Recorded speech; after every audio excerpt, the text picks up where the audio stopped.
If Every Month Were June by Tony Bender is about a guy named Hooter Pridley who's carved out a decent life for himself.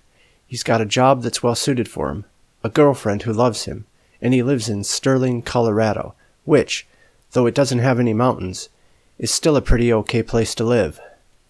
But then one day he turns over a swimsuit calendar to the month of June, and there she is, clad in a lime green bikini, Miss Trixie Foxalot, a woman so beautiful that he decides to uproot his entire life, hop into his 1970 Plymouth Barracuda, and drive to California in order to be with her.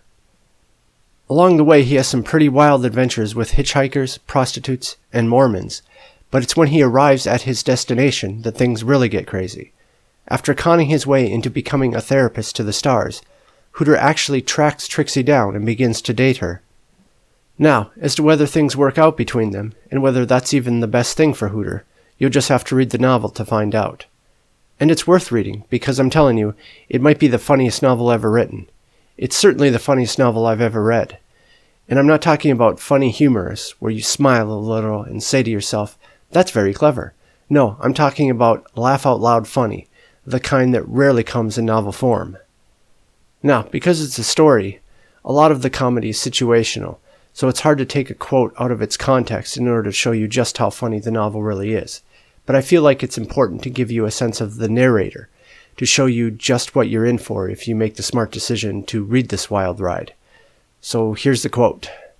"Folks don't take much personal responsibility anymore. That was a passing fad. These days, if a klutz spills hot coffee in his lap, he sues. But the coffee didn't spill itself. Coffee is generally well behaved. Everyone knows the deal with coffee. It's hot, and it keeps you awake, especially if you pour it on your crotch." The novel is filled with these funny asides. It also has a dildo, a lot of mentally disturbed celebrities, and did I mention Mormons? Now, having said all this, is what I'm describing here a literary masterpiece? No, but you don't go to a comedy club and expect Shakespeare. If you're able for just 1 second to pry your eyes off the girl in the bikini, you'll see next to the calendar a little circle that says, "A comedic quest for true love." And that's what Bender delivers. More books should be so honest.